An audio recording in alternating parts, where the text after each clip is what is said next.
ஆண்டவரும் இரட்சகருமாகிய இயேசு கிறிஸ்துவின் இனிதான நாமத்தினாலே உங்களை வாழ்த்தி இந்த புதிய நாளிலும் தேவனுடைய ஜீவனுள்ள வார்த்தையின் மூலமாய் உங்களை சந்திப்பதில் நான் கர்த்தருக்குள் மகிழ்ச்சி அடைகின்றேன்.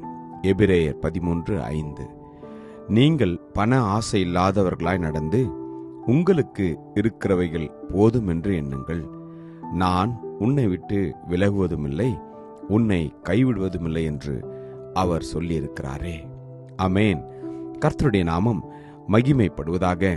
இந்த நாளிலே கர்த்தர் நம்மை பார்த்து சொல்கிறது, நீங்கள் ஒன்றை குறித்தும் கவலைப்பட வேண்டாம், காரணம் நான் உங்களை கைவிடுவதில்லை என்று.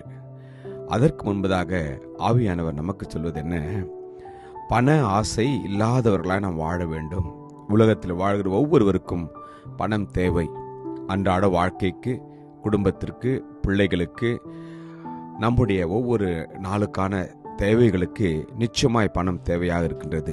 ஆனாலும் வேதம் சொல்கிறது, நம்மை போஷிப்பதற்கு நம்முடைய பரமபிதா ஜீவனுள்ள தேவனாய் இருக்கின்றார். எனவே நாம் கர்த்தர் நமக்கு கொடுத்திருக்கிற பணத்தில் நமக்குரிய காரியங்களை நாம் நினைக்கிற பிரகாரமாய் செலவு செய்யாதபடி, நாம் தேவனுடைய சித்தத்தின்படி, விருப்பத்தின்படி அதை அற்புதமாய், ஆச்சரியவிதமாய் நாம் அதை பயன்படுத்த அவர் விரும்புகின்றார்.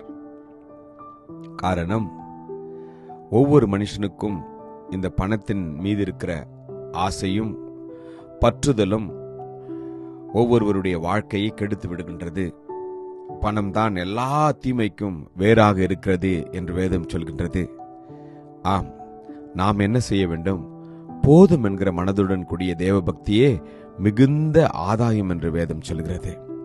கர்த்தர் நமக்கு கொடுத்திருக்கிற சிறிய ஊதியமாக இருந்தாலும் பெரிய ஊதியமாக இருந்தாலும், நமக்கு இருக்கிற வருமானத்தில் நம்முடைய குடும்பத்தை நாம் நடத்தும்படியாய் ஆவியானவர் நமக்கு கிருபை செய்வார். நம்மை உயர்த்துவது தேவனுடைய சித்தம். நிச்சயமாய் அவர் நம்மை ஆசீர்வதிப்பார். ஆனால் ஆசை எல்லா தீமைக்கும் வேறாக இருக்கின்றது.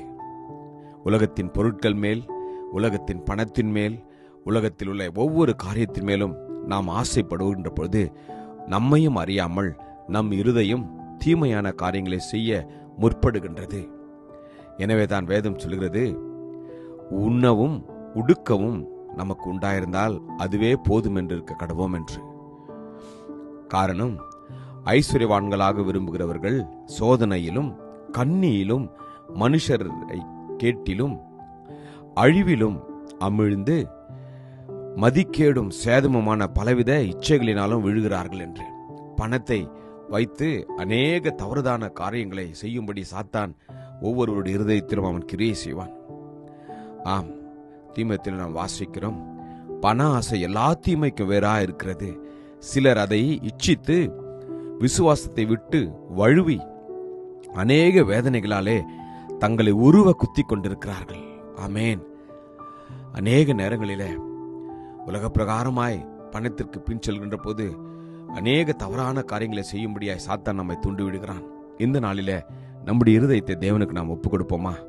கர்த்தர் நம்மை இந்த நாளில அவருடைய சித்தத்தின்படி அவர் நடத்தட்டும். போதும் என்ற மனதுடன் கூடிய தேவபக்தியே மிகுந்த ஆதாயம் என்ற வார்த்தையின் பிரகாரமாய் கர்த்தர் கொடுத்திருக்கிற ஐஸ்வர்யத்திலிருந்து, கர்த்தர் கொடுத்திருக்கிற சம்பாத்தியத்திலிருந்து நாம் சந்தோஷமாய் வாழ நம்மை அர்ப்பணிப்போம். தேவன் நம்முடைய தேவைகளை அவர் நிச்சயமாய் சந்திப்பார். அர்ப்பணிப்போமா? கிருபையும் இரக்கம் நிறைந்த நல்ல தகப்பனே, நல்ல நாளுக்காக உமக்கு நன்றி அப்பா. ஆண்டவரே, நாங்கள் பண ஆசை இல்லாதவர்களாய் எங்களுக்கு இருக்கிறதிலே நாங்கள் போதுமென்று எண்ணும்படியான இருதயத்தை எங்களுக்கு கொடுக்கும்படி நாங்கள் வேண்டுகிறோம் அப்பா. நீர் எங்களை விட்டு விலகுவதும் இல்லை, எங்களை கைவிடாமல் இருப்பதற்காக உமக்கு நன்றி. ஆசீர்வதியும். இயேசு கிறிஸ்துவின் வல்லமையுள்ள நாமத்தில் ஜெபிக்கிறோம் ஜீவனுள்ள நல்ல தகப்பனே. ஆமேன். God bless you. Jesus loves you. Amen.